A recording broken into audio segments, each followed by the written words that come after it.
live stream. Thank you for being with us tonight. So we have already progressed through the first part of our agenda, which was mingling and snacks up on the roof. Hopefully you all will continue to enjoy some refreshments.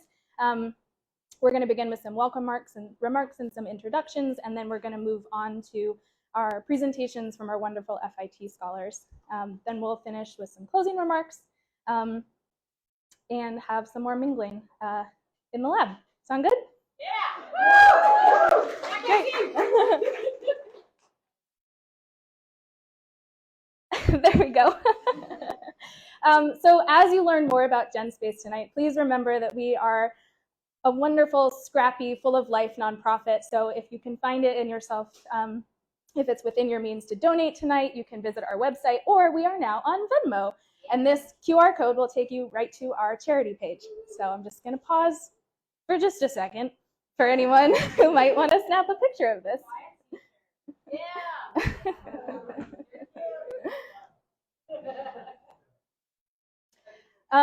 So who is here at Genspace for the first time tonight? Raise your hands. Oh my gosh! That is so amazing. Okay.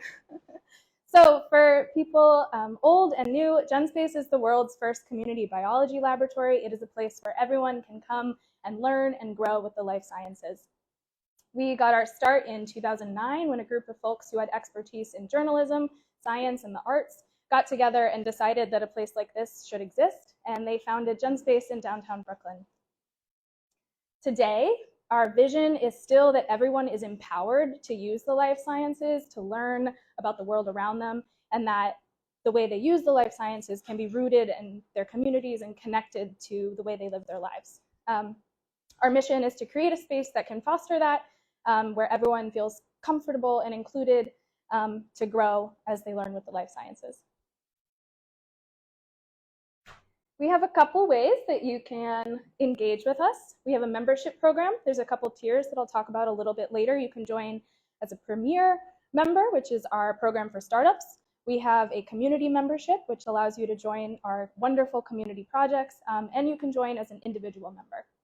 So we'll talk a little bit more about that later tonight. We also offer a lot of youth programs, outreach and public programs, and classes and workshops where you can come and learn. So if you want to get started, classes and workshops are the way to get an introduction to the lab. But if you already have ideas and you already know kind of what you want to start working on, our membership program is the way to go. So you can talk to me about those options, or you can talk to any of the staff tonight. So without further ado, we're going to get into our FIT Scholars presentation. So our FIT Scholars program is a partnership that we have with the Fashion Institute of Technology. Since the program's inception, we have graduated over 20 alumni who have gone on to do incredible things. Some of those include Werthman, which is a company that uses nature to create innovative and new fibers to use in revamping the textile industry. And Tahia Hussein, who has recently completed her master's degree in biodesign and sustainability. So to say a few more words about the program, I'm going to introduce Dr. Kathryn Pearson, who is the Chair of Sustainability and Chair of the Department of Science and Mathematics at FIT. And I'm just going to pull like one tidbit from her very illustrious bio, but she has been recognized as one of the most influential women in STEM.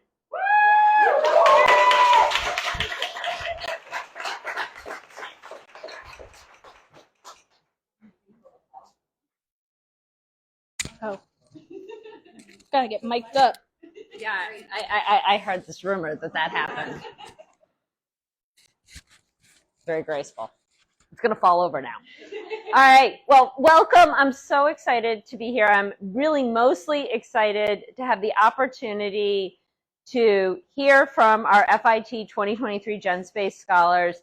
This group of students all proposed projects and ideas that are really geared at solving and addressing some of our biggest global challenges. And all of these students, along with our prior groups of students, have actually been able to partner here with the with the FIT community, but also with the Genspace staff.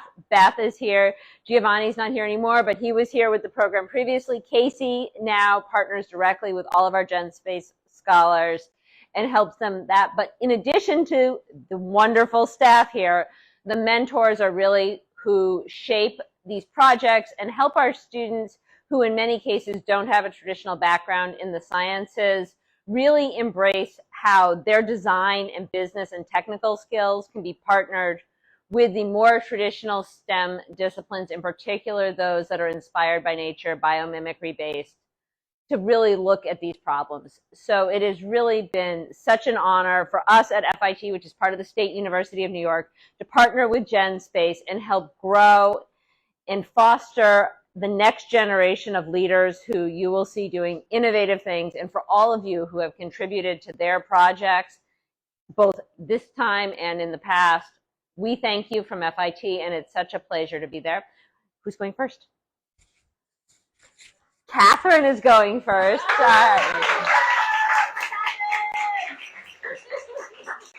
Kathryn is part of the team of FIT scholars who just graduated, so give her an extra round of congratulations. Get the mic up. Thank you. That one first. Here, put that one first. Right there. Beautiful. Okay. Hi, everyone. My name is Kathryn Werthman, and I'm part of the FIT Scholar Program. And like Karen said, I just graduated last week from FIT, from fashion design, and with a concentration in knitwear. So, I can click. Okay. So my project explored sustainable and biodegradable trims and buttons, something that I feel like the fashion industry is lacking in today. So the first thing I want to talk about, the what and the why. So what is a trim? And a trim refers to something that is added to a main fabric to add color or interest. That can be something like a button or a zipper, even a lace or a rivet on your denim.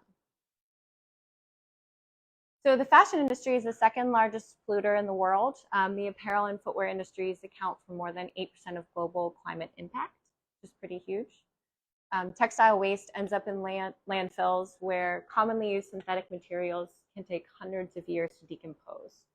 So although a lot of companies are trying to recycle their products, if you think about denim, for instance, that is normally cotton, a lot of denim is combined with elastane, which cannot be recycled. And removing trims can be costly and labor intensive, which then causes companies not to do it at all. Being in knitwear, I feel like the zipper and fashion industry in general needs to catch up to them, because knitwear can be extremely sustainable. And when we use sustainable yarns and natural fibers, that's a great cause. And then also the 3D knitting machines like Stoll or Shima have revolutionized the knitting industry, allowing for less waste and byproducts. So this is something interesting I thought I wanted to share. So we have enough clothing on the planet right now to clothe the next 6 generations of the human race, which is pretty insane. And then also that 57% of your clothing will end up in a landfill, and only 10% of that is recycled. Okay. So my hypothesis in this project is by exploring various durable biomaterials and bioresins, I hypothesized that it is possible to create a scalable zipper or trim that is both biodegradable and comparable in durability to traditional metal and plastic zippers or trims found in apparel and accessories. So the first steps with the project, working with my mentor, Stephen, we talked about scaling down the project because initially I wanted to work with zippers, and we decided that buttons would be a little bit more manageable. And then the second thing was to determine an initial recipe and a main ingredient for the buttons. So we wanted to work with eggshells or calcium carbonate as a starting point, and then eventually added mushroom chitin. So this was the first recipe that I started with. I kind of looked at the Biomaterials Labs booklet or binder there that I made my own, so that if anybody wanted to take a look at it, you can, to see my different iterations. And then I looked at the materium.org for this initial recipe to start with, and we decided to do eggshells because the main goal to begin with was to use food waste and byproduct to develop the buttons. And then you can see I made a little graph to show the different things that I used in the lab. So just a quick breakdown of the materials that I used. So water obviously helped dissolve the agar and create the thickener. I used agar swapping out the potato starch, which was a good vegan alternative to gelatin, but also it created a less brittle and less porous material. And then calcium carbonate helped increase the strength of the material, and then mushroom chitin again increased the strength, and finally vegetable glycerin increased the flexibility and made it less brittle over time. So this is a picture of my experiments 1 through 5. So the first takeaways was that the first couple were too brittle and too porous and easily broken, and then a couple of them, 2.1 through 2.3, were a little bit too squishy and like rubber. So I kept going. And finally, from this starting recipe, I landed on this. So we switched out the agar and then also added chitin. So these were the final experiments that I had done to get to 16. And my main takeaways was that adding chitin really changed the material and made it really hard and more durable, which was great. And then also something that I learned as a takeaway from being one of my first times working in a lab was that by changing even the brand of the ingredient, it changed the entire makeup. So we, with Beth, she helped me find the initial chitin that I had used, but even ordering different brand, it totally changed the makeup and made it really crumbly. So that was something that I learned.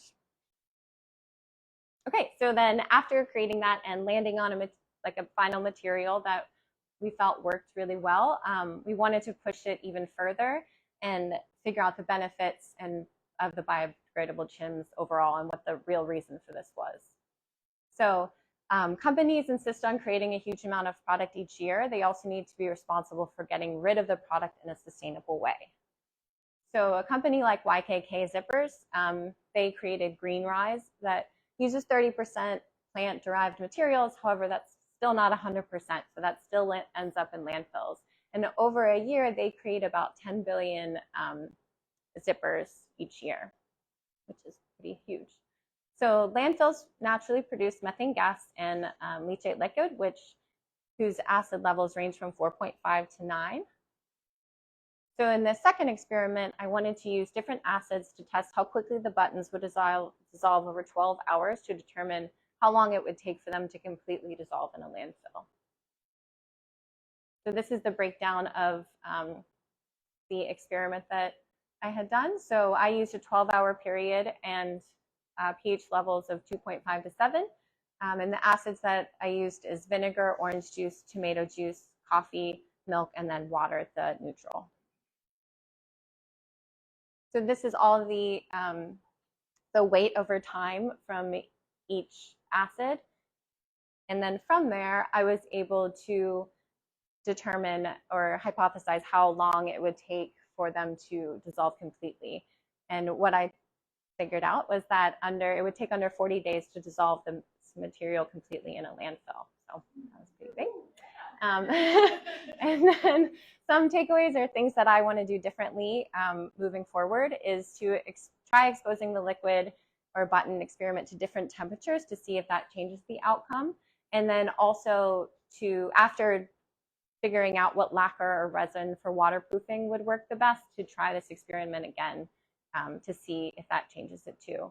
And then also to try different alkaline products like baking soda, ammonia, and bleach, and extend the period of time to 72 hours for a better and more accurate result rather than just 12. Okay, so next steps overall in the experiment or the project is to continue to explore different lacquers or natural resins that would help make the waterproof or more resistant. So I did try out raw urushi lacquer, which I have a sample in my binder, which was great. It's a Japanese tree. It's from sap, and it's used a lot in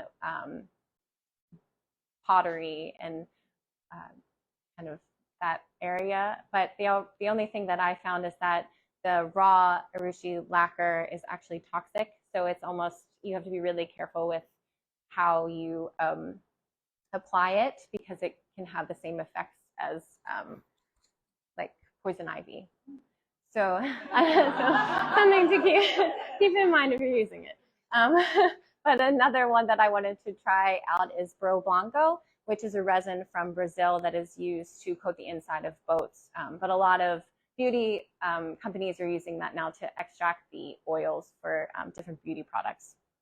So after that, I want to again test these different waterproofing options against, again, in the varying acids. And then also try out different shapes and ways of extruding the material, whether or not that's a syringe or 3D printing, to create a more uniform shape or texture. And then these are a couple of the different images from over the past couple of months. You can see the failures too in there to add. And thank you. And yeah.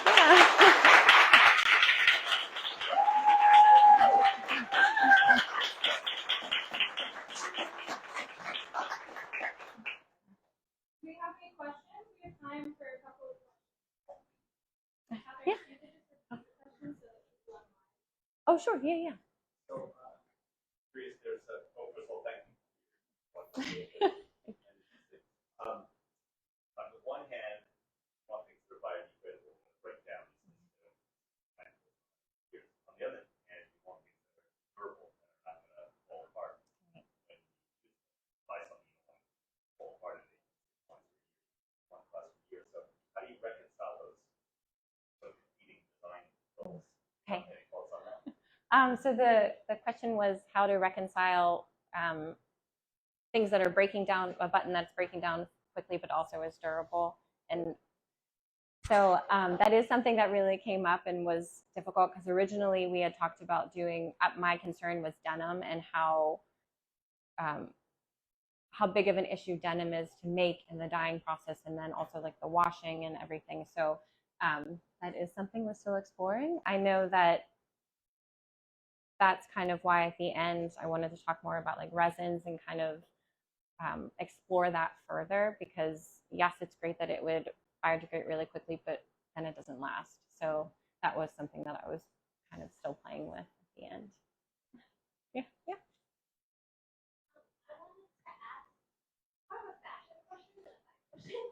I can help with that.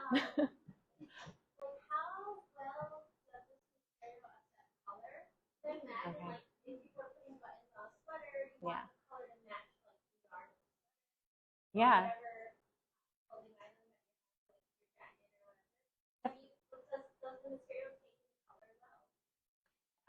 So the question was, does the material of the buttons take in color? So again, that's not something that I explored as much at the end, but that is something that I really wanted to add, especially natural colors, just to see how that would take in, because a lot of these materials were just ended up being white. But I did have, when I used the urushi lacquer, it did actually take the lacquer fairly well, and I was able to apply it a couple times, and it ended up being pretty solid. So painting it might be a good idea too if it doesn't take it initially. Yeah. So thank you. This was so fascinating. I'm curious about the actual use. I mean, are you able to even wash it or dry it? Yeah. So I think that's where the resins and the waterproofing step would really come into play. So that's definitely something that I want to explore more, because that's, I mean, obviously with clothing, that's huge. But I think a lot of, and I feel like exploring a lot of biomaterials, that's like why people maybe do more like leathers, where you don't need to wash it, or use it with handbags. So that's kind of, yeah, why that like issue of washing still comes into play. So definitely something I need to explore. But. pressure you then use. Like, I saw you put in molds. Yeah. Pressure to that process. We didn't, but I think that that is something that we had talked about, is maybe doing a mold that has more of a compression on it, which could help with exactly, yeah, with durability a lot. So that also, yeah, could be something to explore. We're going to move on to our next talk. I know there's more questions, so please find Kathryn afterwards.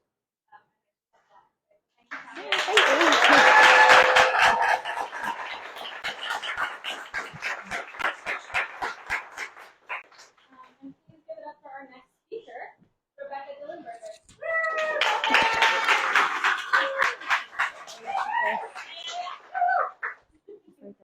She also just graduated.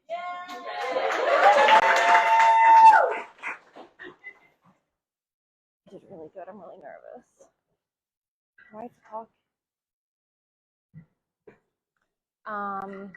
Hi everyone. Talking this one? Okay. Hi everyone. Okay. I'm a little nervous. So I may rely on my notes a little bit. Okay. Oh, that's my name. I'm a recent graduate from FIT in textile development. Okay, so well, no. Sorry. Wait, why is it doing this? Okay. So my idea was using mycelium for synthetic textile degradation and exploring decolorization as well. Okay, so this idea started from an interest in recycling and recycling waste management efforts in the US. I've been a frequent sorter at Fab Scrap, and they do not have the capabilities to recycle elastane. I've also started a cotton recycling program on campus, and through Cotton Inc., they can recycle up to 10% elastane, but it's hard to recycle. It breaks the machines. So I want to explore that as one textile, as well as nylon. They're often blended together. So just a little background on the current infrastructure in the US. It's kind of tricky, and there really isn't much investment. The model follows a collection for disposal or collection for recovery, where 85% is discarded, and the remainder travels through a really complex recovery network of processing.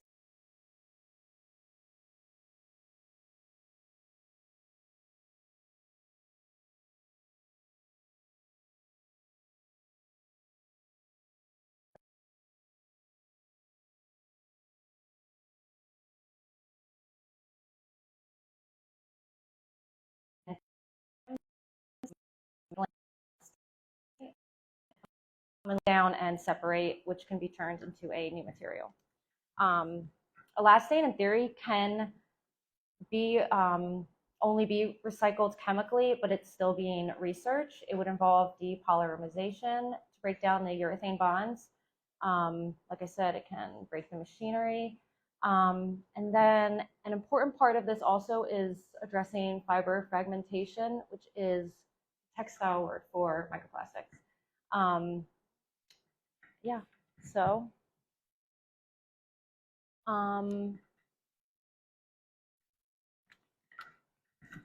yeah, so my idea was to harness the enzymes that are found in mycelium to degrade persistent synthetic textiles. I focused on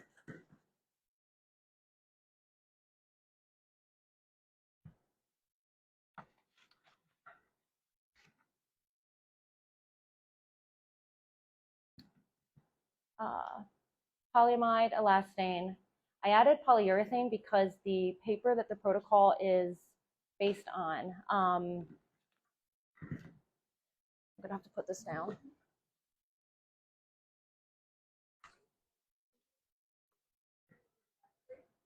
No, it's okay. Thank you though.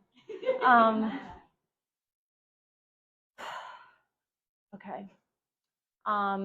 I'm targeting polyamide and elastane. They're often blended together. They're really important in performance wear. Elastane was designed to resist degradation. And it is synthesized based on urethane. It's typically like 80% polyurethane. So my species, I chose them based on accessibility and their natural biological makeup. I focused on oyster mushroom, plastic eating, and split gill. And I have some I can pass around as well if you want to see them. They're really pretty. So the first step was inoculating to see if the species were viable on agar plates, and then inoculating them into a liquid media to start to grow the mycelium that would be removed and pipetted out to test the degradation. This is the step that I am still on, sort of. It's a very extensive chemical list of the stock solution. Yeah, it was definitely more chemicals than I was anticipating using, but they are persistent textiles, so like they're all necessary. And just like to call out a few, the sodium citrate. Yeah, I also learned some of them were forming acids. The iron hexahydrate forms an acid when combined with water. This is the continued stock solution list. It was big. Okay, so the experiment is all set up. We are ready to go. And this is what the next step is. So taking the polyamide, the elastane, we're having about 11 test tubes because based on the controls, media only, media and mycelium, media, mycelium and fiber, and media and fiber. And the media, mycelium, and fiber will be duplicated based on, for testing, the scanning electron microscope and tensile strength. So next steps are to isolate the mycelium, prepare the stock solution, and refine the protocol as needed. And then testing to see any characterizations of degradation.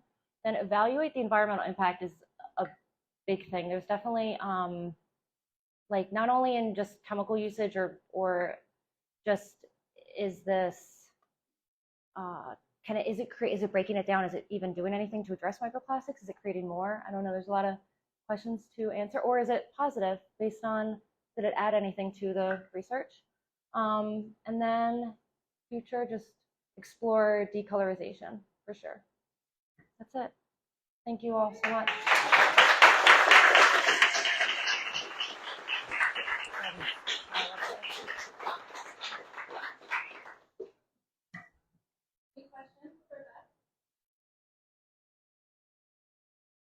No. Hi. I really love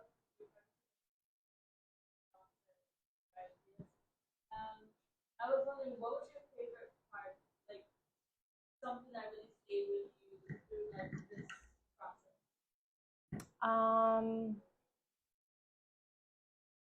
I really liked watching the mycelium grow. Is probably the most to see as it changes throughout the. I don't know. Can I pass it around now to see? Do you want to see? I guess that's it. Getting more. This is like my first lab. We have a dye lab at school, but this is like a real lab. So that was learning that. Yeah.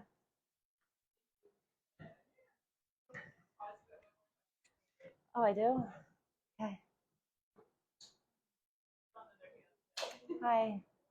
Well, thank you very much. What's the timeline? Are you being started now? Yes.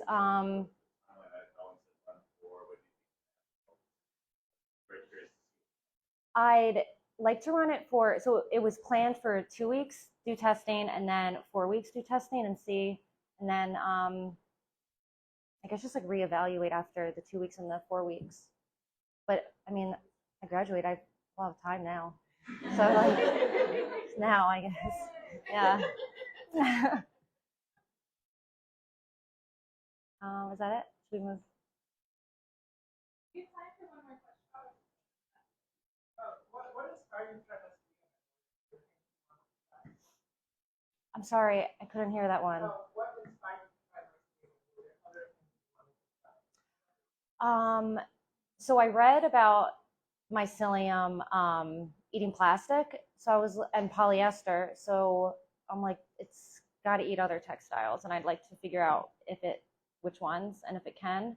So I just chose 2 that I knew are super common, and 1 that is impossible to break down.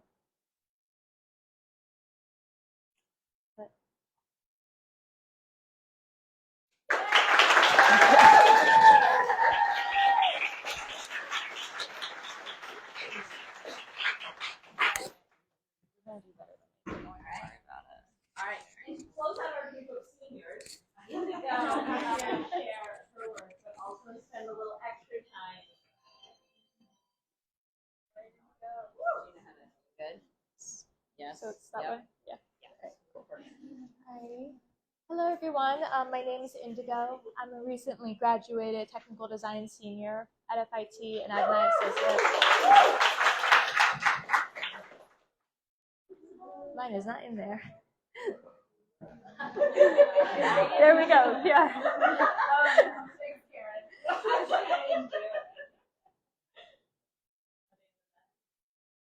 Remember when I Oh, said, it skipped all the way. remember Yeah. when I said I did my slides really late one time at a Regeneron talk?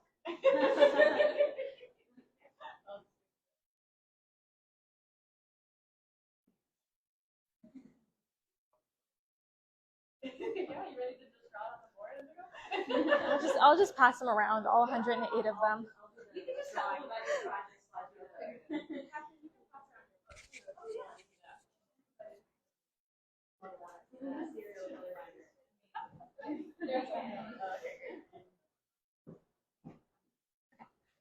So I have a background. I've been working in the industry for around 5 years, and I've been working in New York's garment district for a really long time, and I've been really interested in water-resistant materials. So my project is looking into the potential water-resistant properties in animal intestines. It's grounded in the cultural practice of various Arctic communities. I'm doing research into hog and sheep intestines.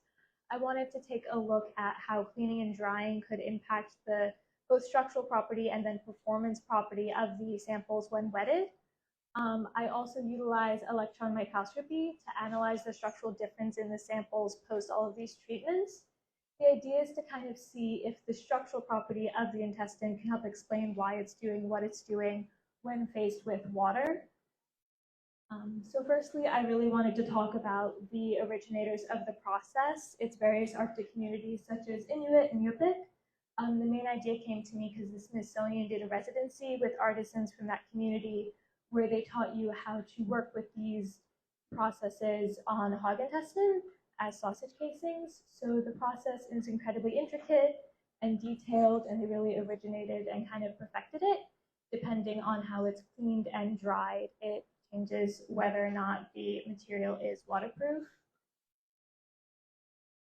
For my actual processes, I use, like I mentioned, sausage casings, which are only made from one particular part of the animal intestine, not the whole part, and they're composed primarily out of type 1 collagen.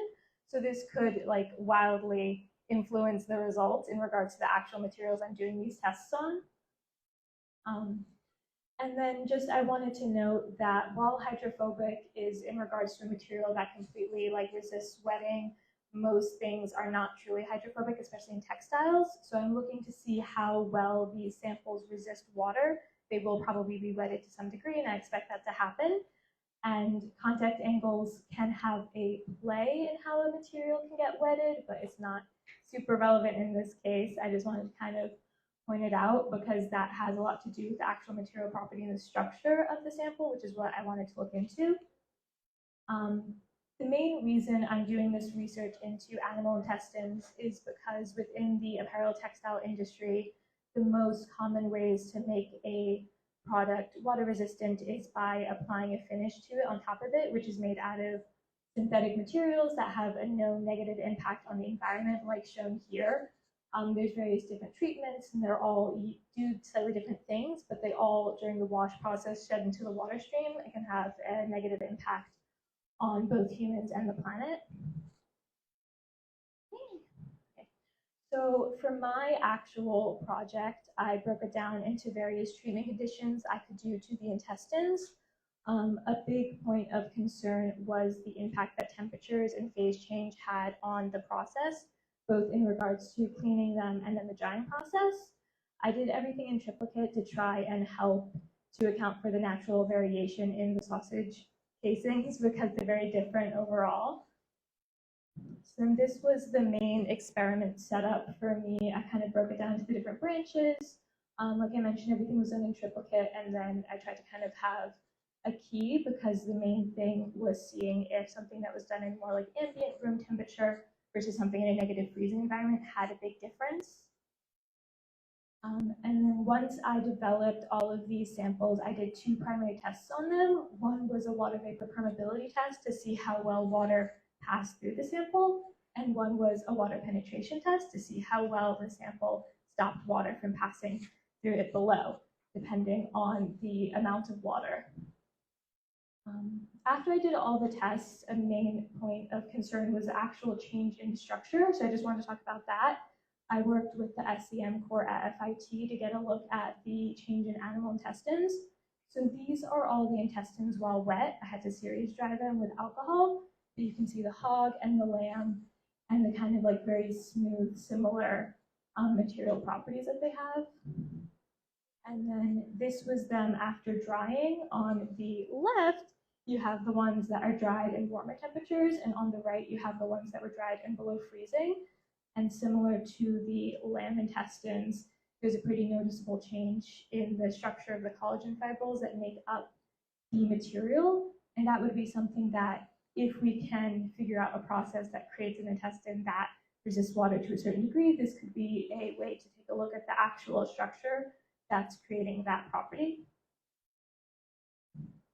In regards to the testing, I had a fair amount of data, so I tried to just kind of put it onto little bar graphs for everybody. Like I mentioned, I did a water vapor permeability test in which a lower representation means that less water was able to pass through, and then similarly a water penetration test in which a lower bar graph shows that less water passed through to the white below. And then this was kind of a call out of like the best performing and the worst performing, the controls for all of them. I couldn't find any really clear correlation between temperature and performance. There's definitely like, you can kind of see a change, changing the temperatures changes their performance, but I couldn't find any clear, like every time you froze them, they did this or they didn't or what have you. So I think that there's a lot of work that could be done in this space to really try and figure out the hyper-specific treatment that could reliably produce a sample that performs well, as opposed to the more like kind of scattered results. And then like I mentioned, temperature definitely has an effect on performance, but it can't really be strongly attributed to any one thing. I think it's definitely something that could have a lot more work done into it. And then the samples definitely visually changed as well, depending on the temperature they were dried in. And as I mentioned with the SEM, this structure changes, but again, it's not something I can strongly connect to water resistancy. All right, and then future work, like I mentioned, is just learning more about the properties of intestines, could be different animals, different collagen fibrils, stuff like that that works, and then seeing if you can use this information to apply it into the biodesign space to act as a potential alternative for synthetic waterproofing treatment processes. Okay. Yeah. Thank you so much.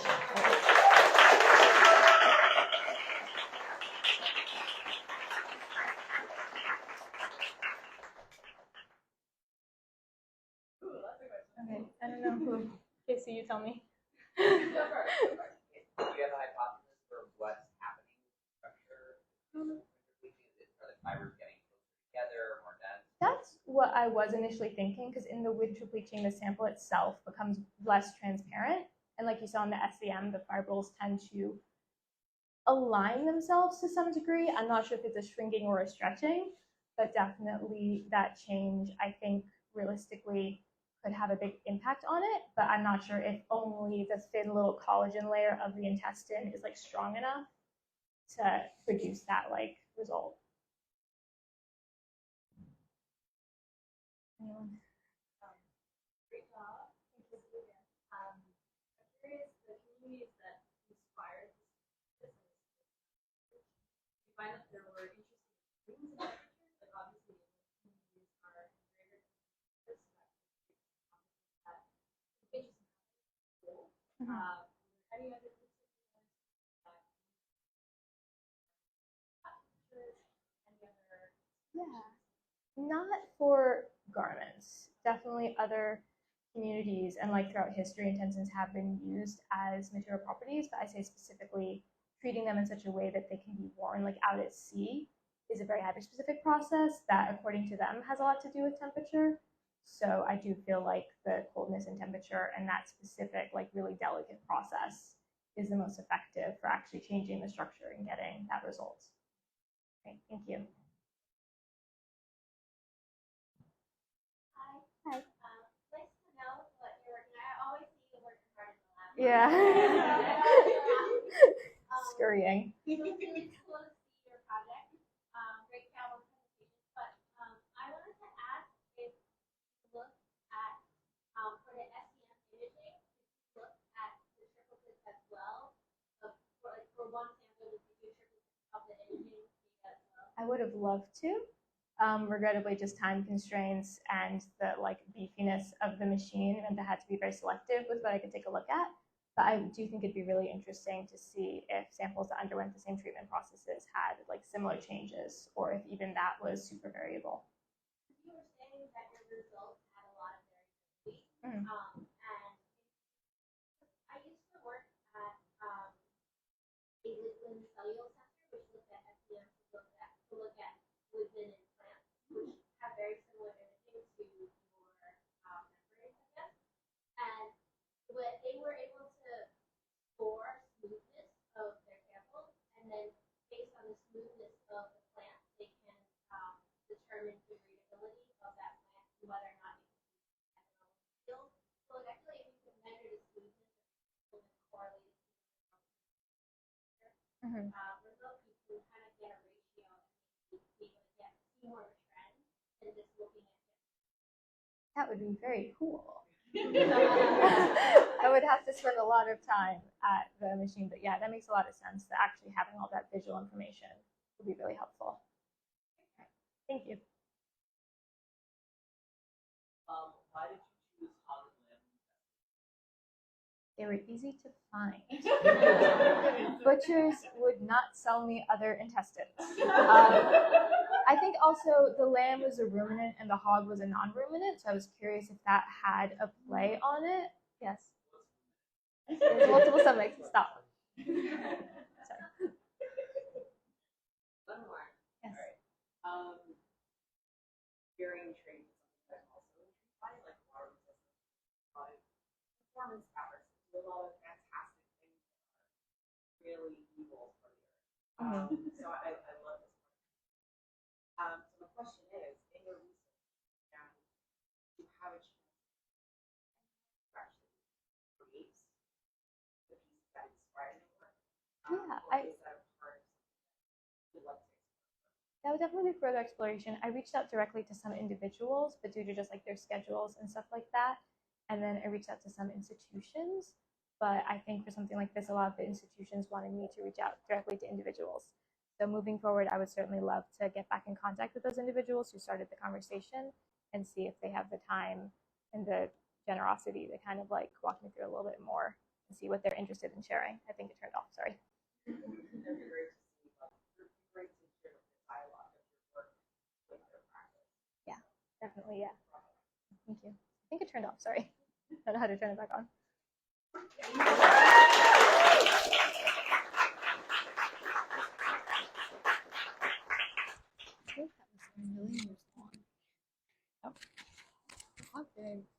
You're good at talking.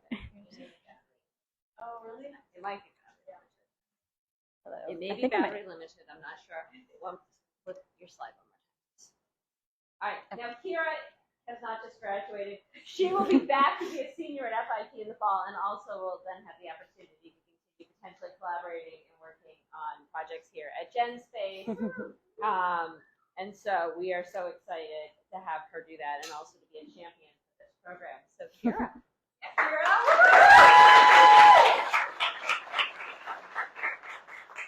Yeah, so I am a junior. I'm currently pursuing my BFA in fine art.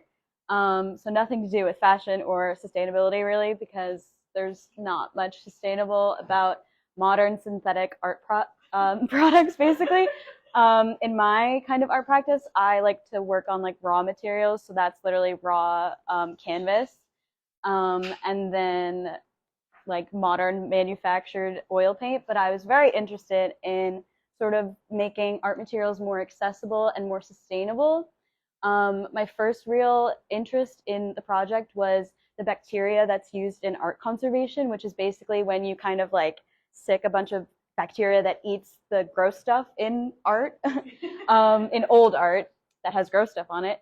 And it eats only what you want to clean from the paintings and from the sculptures. And I thought that was really interesting. And then I learned that you can also make materials with bacteria instead of just using them to clean things. And so that's kind of what inspired me to start with bacteria for this project.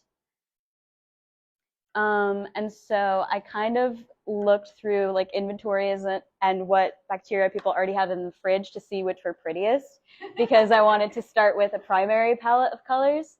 So red, blue, and yellow. And then I got my initial cultures scraped out very pretty on plates. And then I scraped those into tubes, which we tried to grow a lot of in liquid media with foam cubes that I cut up with my little knife in the lab. But it didn't grow too well. So then we had to move on to like other methods. But yeah, so back to the colors that I wanted to do. Primary colors are really important for a full color palette. The idea of color might be most palatable for you guys in the terms of digital images are additive colors. So it's just adding a bunch of pixels of color to make the image, but you can't print a digital image in the way that you would prepare it for a piece of paper like a newspaper. That's more screen printing, and it uses a CMY palette, whereas you can kind of use anything for subtractive color mixing, which would be paint, dyes, that's all subtractive. Additive is basically like light beams. It's nothing tangible. It's like the projector right here. So yeah, the CMY palette kind of is what I ended up with. I went for red and I got magenta, so I could screen print with the pigment that I have, which is interesting. And so I used S. Marsons, and I learned that it's a red pigment used for dyeing fabrics, cotton, silk, rayon, satin. It's really has a good light fastness, so it doesn't bleed, it doesn't degrade over time in light, which is really interesting because I'm also interested in fabric sculpture making. I didn't include that on here, but yeah, it's very industrialized, which is also something I didn't know. Bacteria can be industrialized, but that means it could also be more accessible in terms of adding it into a private art practice. Oh no, I did, but there we go. And so this is where my artistic scrappiness kind of came into play, because we weren't seeing that much growth with the liquid media.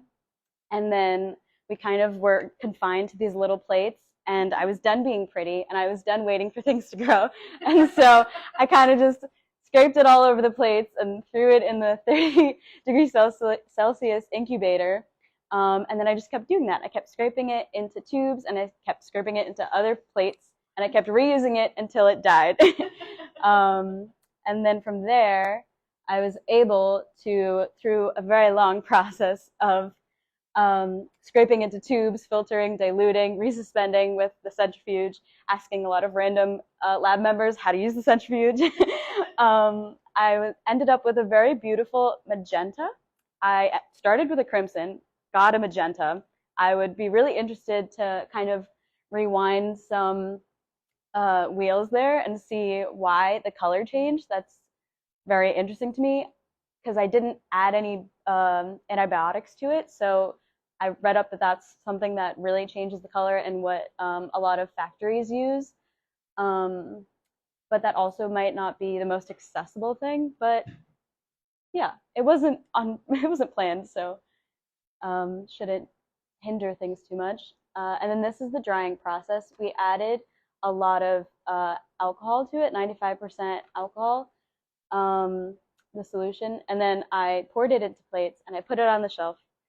And then I dried the plates over time and had to scrape the pigment from the plates. And so naturally, I didn't end up with too much pigment, but it was kind of the perfect amount. And then I moved on to trying to make my own paint and learning that process. And that involved all natural materials that are readily accessible, like linseed oil, turmeric, refined beeswax, which was the emulsifier, which is the reason that we have paint, because it's able to dry. And so yeah, this is the process. You have to add a little bit of the emulsifier to wet the pigment, and then you add the binder, which is the refined beeswax, and then you experiment until you get something that looks like mustard. And then, yeah, so there's a little bit more experimentation that has to happen in terms of natural pigments that you use, because this one, when I tried it out, it did look like food. So that's not the goal with paint. But this was the prettiest one, so yeah, and then I experimented with dye processes. I got red cabbage, I cut it up, I boiled it in my dorm room and made my entire dorm smell like cabbage. But it produced a really, really beautiful purple color. And then I added baking soda to it to get a blue-green color. And it actually dried out a lot more green than the final liquid consistency, but then it molded pretty quickly. So I wasn't able to dye anything with it. I have a lot of fabric scraps, and I was able to get them to turn green, but then after I washed them, it washed out. So there's a little bit more experimenting that has to happen with sort of like the durability of dyes and natural pigments. Yeah. And so I was able to, it was kind of like on an off chance. I went to the studios at school with my freshly scraped pigment, and I was able to actually use it in a painting. Yeah, and it turned out pretty good. I added my own liquid gel medium to it, which is probably the reason why it worked out so well, but I essentially used it as a dye, kind of like a watercolor. But I think that kind of culminates the project, because my intention was going into it to sort of research how bacteria and like get used to how bacteria works and functions, and try and use it and infuse it into art making processes. And I couldn't really do that with cleaning paintings, but I was able to actually make something with it, which is really fun. And it's something that I really do plan on continuing, because I think having like an arsenal of colors that you could potentially make so many art materials from, and just keep collecting and keep making from, is the most sustainable way to make art, because you can teach other people how to do it, and you can use them for all different mediums across all different art making varieties. So yeah, definitely going to continue things. Thank you to everybody that helped me though.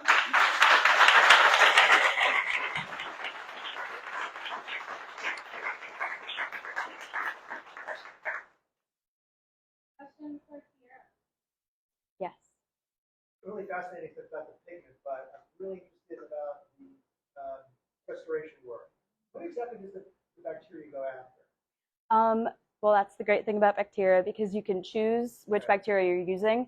And some of them will eat like so if a painting's been sitting for a long time, it accumulates naturally dust, dirt, debris, but it also, the oils and all of the things that are put onto the painting to like prep it, they start to come up and it starts to crack, but then it comes through the cracks. And so when there's stuff like in the cracks, you can't always get to it. It would basically like disintegrate it for you, and then you can just like brush it away, and then you can get to like the real restoration processes. I'm blanking on all the names of them, but that's essentially how it works. It would eat what you would possibly damage a painting, adding solvents, adding dissolvers, adding paint remover.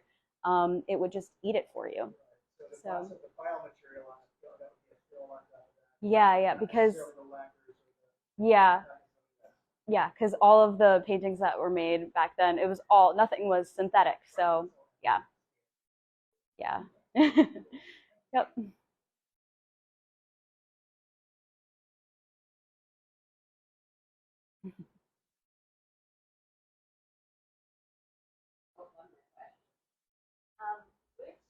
So I've actually made like by making a lot of absolute. Yeah. I noticed Yeah. like it changes people, and it was a very fun process.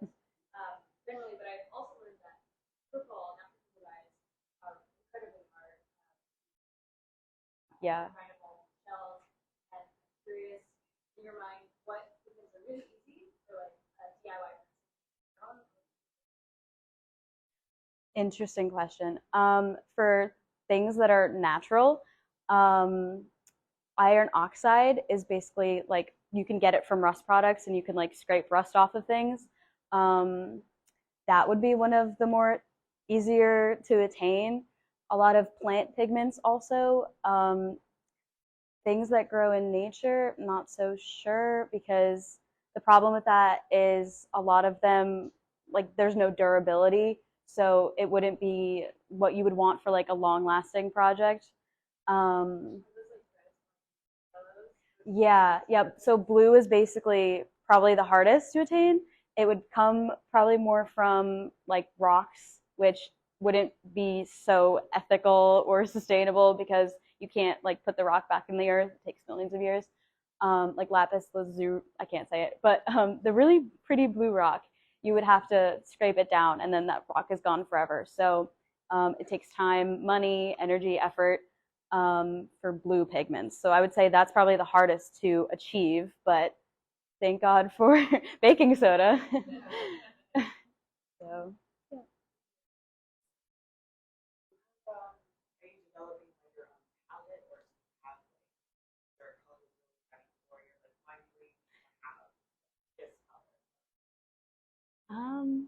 I would say I am working towards finding other pigments and trying. My goal is to like not create them myself, but like not buy it off of Amazon. Like just like you can buy a bag of pigment of really pretty cobalt blue.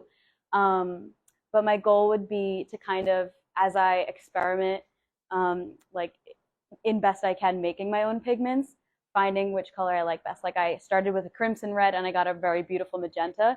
And it turned into a really beautiful painting. So I'm sort of open, and I guess the science aspect of this project really humbled me a little bit in that way. I'm open to letting the process take me, and being happy with the results I get, especially since it would be more about being accessible and sustainable. I would be happy with whatever I got. But I really like green, so maybe I would focus more on plant-based pigments. Yeah, exactly. Yeah, good question. Yeah.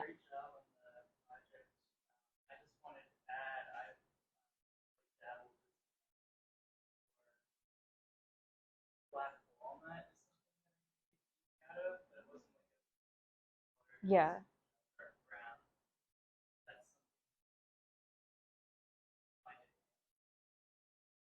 Yeah. I was seeing that on like the list of like natural things you can go and source and scout. So yeah, thank you.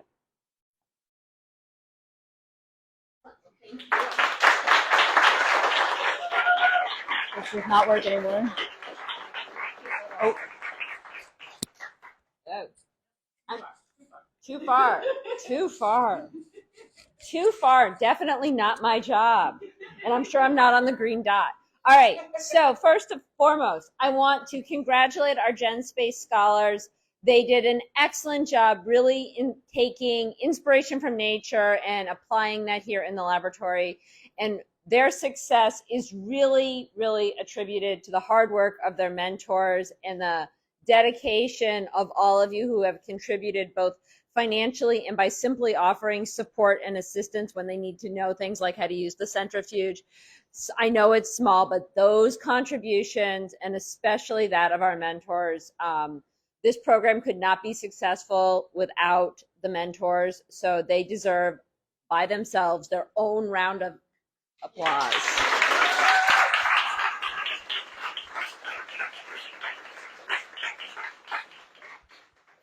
And as always, Beth and Casey and the entire Genspace staff really do facilitate this program. So they, of course, deserve all of your both thanks and continued support for all of their work in that. And with that, I actually want to bring Casey back up.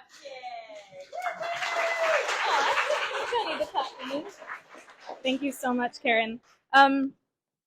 So for the next segment of our program tonight, we wanted to try an experiment in the spirit of biodesign and in the spirit of future forward-thinking ideas and creativity and ingenuity inspired by our Genspace scholars. So we just wanted to open the floor to anyone who might have a weird speculative idea that they want to try here in the lab. Maybe you've been inspired tonight, something that you recently started working on. Yeah, this is an experiment, so I could just stand here. I hope you guys don't let me stand here. But is anyone keen to pitch something tonight to the crowd? Because I will stand here.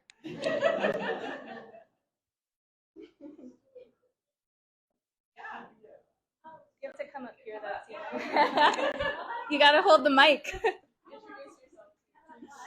Yeah, introduce yourself in just like 60 seconds. Hi, I'm Tina.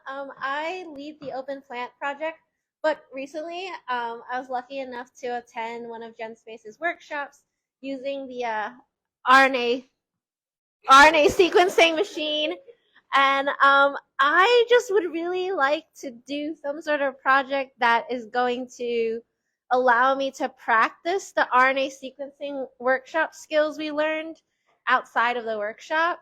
So I haven't thought of it yet, but any RNA sequencing project I would be 100% willing to help and participate in. I just want to use that thing. This is my pitch. Okay. That's a great pitch. Thank you, Tina. Anyone else? Yeah.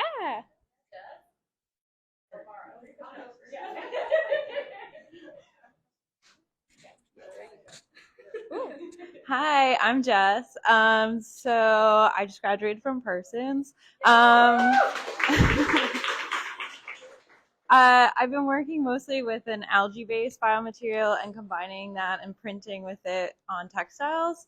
So I guess I'm just looking for help, like working on that material and maybe making a bioprinter to make it happen and scale it at some point. So, yeah. You know. Hi, everybody. I also just graduated from Parsons. And I've been working a lot with chitin. We'll talk. But chitin sourced from seafood processing waste. And like it's got all these amazing properties. I really want to work with it more, but commercially it's extracted from seafood waste using pretty harsh chemicals. And I've been reading a lot about lactofermentation bacteria being employed to eat away like the protein and minerals that also exist in the shells with chitin and potentially reap better results than the chemical extraction. But all the ways that that's currently being done are only in labs, and I haven't done a lot of work in labs, so I would like to get into that fermentation extraction process with some lab facilities.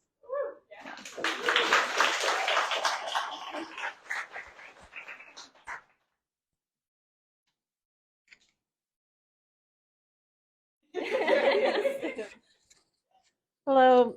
Hello, my name is Julia. I have a background in science actually, which is really cool, and COVID kind of stole some lab years from me. So I was actually able to make a prototype of a bioprinter, but I also discovered that the Instructable was falsified. So there were some like ends that were not really linking up, but I'd love to finish the project and experiment with some plant cells, maybe making a bonsai tree or a composite tree. And I think that's a really cool arena. So, and whoever wanted to make the bioprinter, I'd love to talk to you afterwards. Amazing. That's so cool.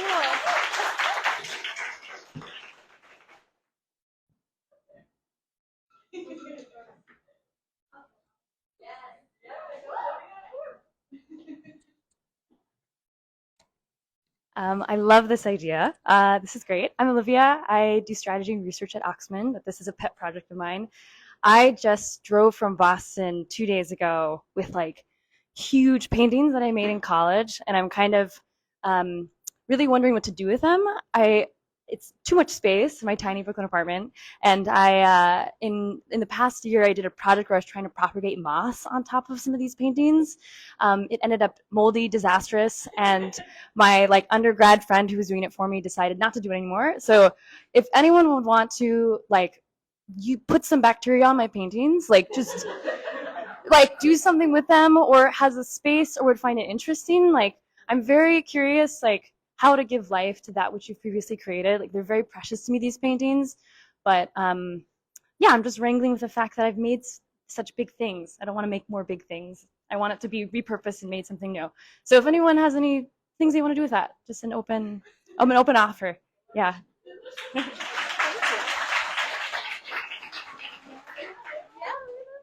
This is a surprise to everyone probably, but I do nails on the side. I'm the education manager here, and for the longest I've been saying that Aradita knows this.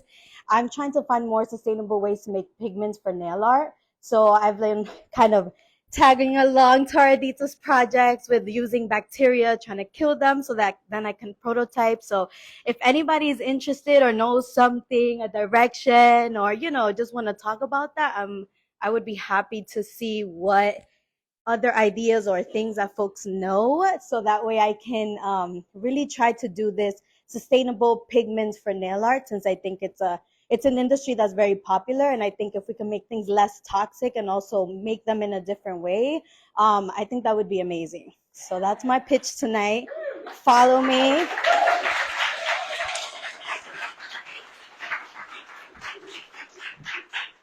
Amazing. Okay, we'll do one more. Yeah, one more pitch. Amazing shirt. Love the shirt. Thanks. Hi, my name is Tansy. I work with VR, and I have a pitch. I haven't started it yet. I don't have a background in science, and I would like to basically live stream data of both like biometric data, like from the EEG device, of like human brain data, and from non-human collaborators. And I'm interested in like combining those two to make like one virtual character that can be operated by both human biometric data and the non-human collaborators. But I don't have enough knowledge in that. And I know that a lot of people have worked with slime mode and some other stuff with sensors. And if anyone has any knowledge in those kind of things or sensors, please reach out to me. Thank you. Amazing. Okay, thank you everyone. That was awesome. I wish we could keep going, but we need to move on to the conclusion of our program and a super secret, special surprise part of our program. So we're going to do that. So I'm going to go a little faster through this part. If you have questions about membership, please come find me, or this QR code will take you to our membership application, which is a great way to, like, I will email you your contact me when you fill that out. And for the rest of the evening, once we break up the seated audience part of the night. The community project leads are here. They've so generously agreed to donate their time to speak to you tonight, so you can find them based around the lab. You can find biomaterials here, open plant over there, and engineered matter in the laboratory itself. So thank you, all of our CP leads, for being here tonight. We appreciate everything you do. You're so wonderful. Yeah. Okay. Skip it. Do you want to? I don't know what you're saying.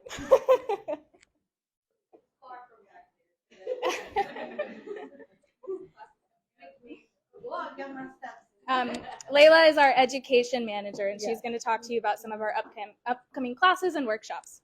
Yes, if any of you, I saw that a few of you are here for the first time. Like Casey said earlier, these are great ways, like if you want to get into the lab, you want to get to know, get comfortable using pipettes or getting into BioArt. We have a few classes coming up, and this is the best way to get comfortable in our lab and kind of see how we do our classes. Our classes are basically an extension, or like they're a piece of like membership where you can learn something in the class, and then you can go ahead and apply some of these things when you join a group, if you want to join a community group.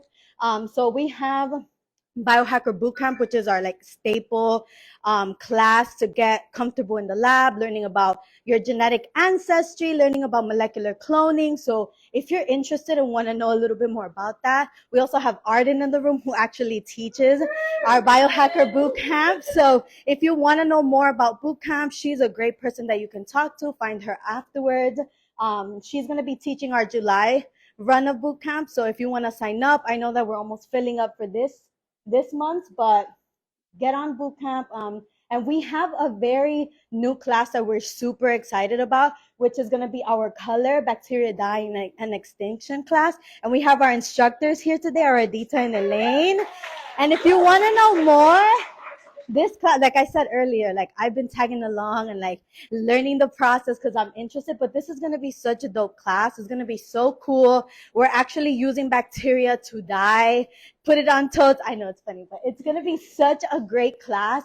These two people are powerhouses. So if you want to learn more about bacteria and dyeing and also just color and theory and things like that, this is a great class to come to. And you also get to see that kind of Genspace special sauce of like this speculative, bio art, combining all these different things for, thinking about the future and kind of like sustainability and what our world might look like if we substitute some things, right? So yeah, and then we have just a few other classes you can scan here. But basically, our classes fall into 3 buckets. It's our lab intensives. We work in the lab, get you comfortable in the lab, learning about different things like CRISPR, Biohacker Bootcamp. We have our bio art classes like the one I mentioned, where you get to see the combination of science and art. And then we also have computational classes where usually these are about coding. Like if you want to learn Python, for looking through your data that you learned during our, single cell sequencing classes. These are really, really great classes that, you can get an introduction into the lab and any of the things that happen at Genspace at any given time. If you have any questions about our classes in general, feel free to look for me afterwards. I'll be around. Yeah.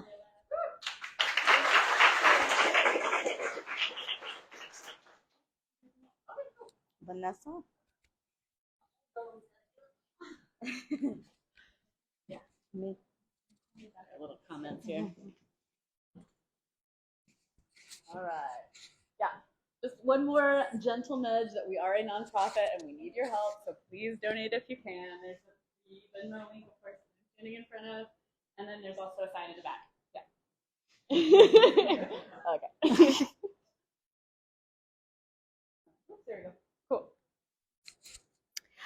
For anyone that's new, my name is Vanessa. I have, in the grand scheme, I am the Genspace storyteller, but I do many different things from fundraising to all of our social media. Please follow us, Genspace NYC. We're on TikTok, we're on Instagram, we're on all of the things.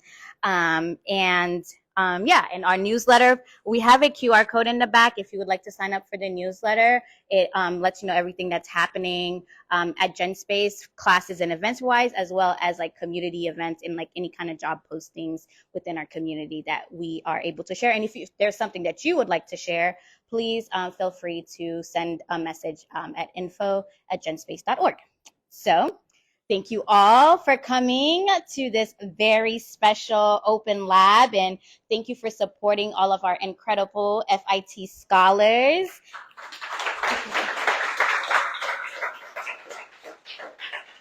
And if you had fun tonight and you think we're really cool people, we're going to have a cool party in September for our birthday bash. So Genspace is turning 14. We're in our teenage years. So we're having a party. And it's going to be really cool, but also a way to support Genspace is also a fundraiser. So if I'm going to need all hands on deck for that party. So if you're interested in volunteering, being part of the host committee, being part of the planning committee or any of that, please see me before you leave so I can add you to our meetings and working docs and all of that fun stuff. So yeah. So the rest of the night is going to be for mingling, catching up, and we're going to start closing up probably around 9:30-ish. So if anybody's able to help and stay to help with cleanup, please do. Many hands make light work. We're going to give a whole bunch of thank yous, so please save your applause until like after, because otherwise we're going to be here for 45 minutes clapping. So we wanted to just spend a little time thanking all of the wonderful people who've helped us out.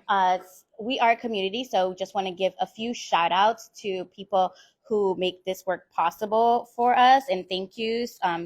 Just to finish up the evening, we want to thank our community and all of the people all the magical hands that make these things happen. Thank you for Casey for leading. This is Casey's first open lab as a staff member.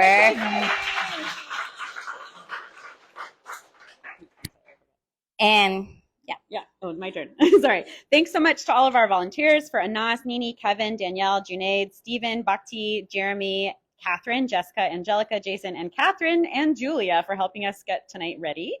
Yep. And thank you to Yugita, that is our marketing intern, and who has helped us put together a plan for all of our influencer market research and outreach.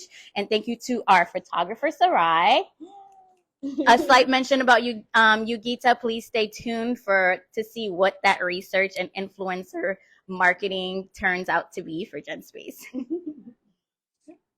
And finally, we could not do this work without the generous support of our donors, especially those that help support to buy delicious snacks and drinks for tonight, our government, university, foundation, and corporate partners.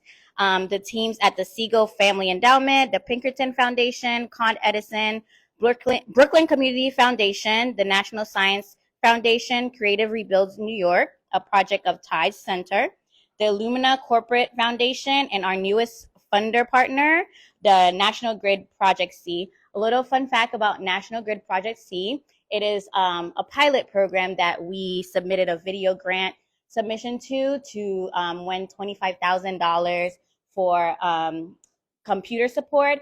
There was a voting process. We didn't win the $25,000, but we won $5,000. So thank you everyone who voted for Genspace and that made that possible. And now to the super secret part of our program that Beth is like, what is going on? But so as you may know, this is Beth's last open lab. So this is really emotional for all of us. So I just wanted to say a few words about Beth on behalf of the team.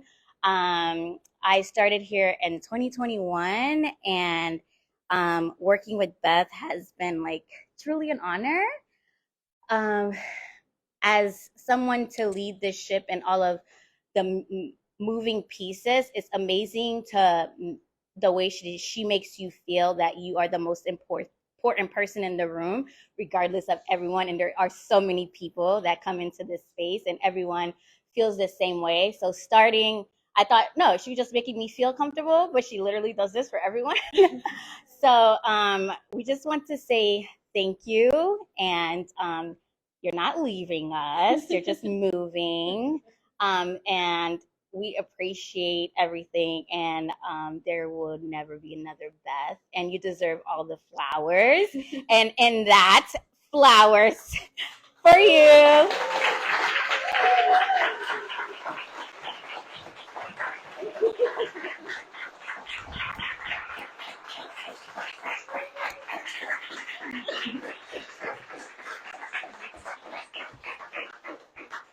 She's okay, guys. She likes to cry. I'm a big crier. Everybody who knows me, this is just what I do. Yeah. Oh, thank you. Yeah. I don't want to talk too long because I'm just gonna get weepy. But I just want to thank you all so much for being part of my life, being part of my journey. Woo! Here we go. I'm gonna try to keep it short. I am deeply changed for having been here at this lab with all of you. You have made my life so much richer and more imaginative and more creative than I could have possibly imagined. I'm going to take all of these lessons, all of this care, all of this kindness with me as I go to NIH. I hope to see you all soon. Thank you.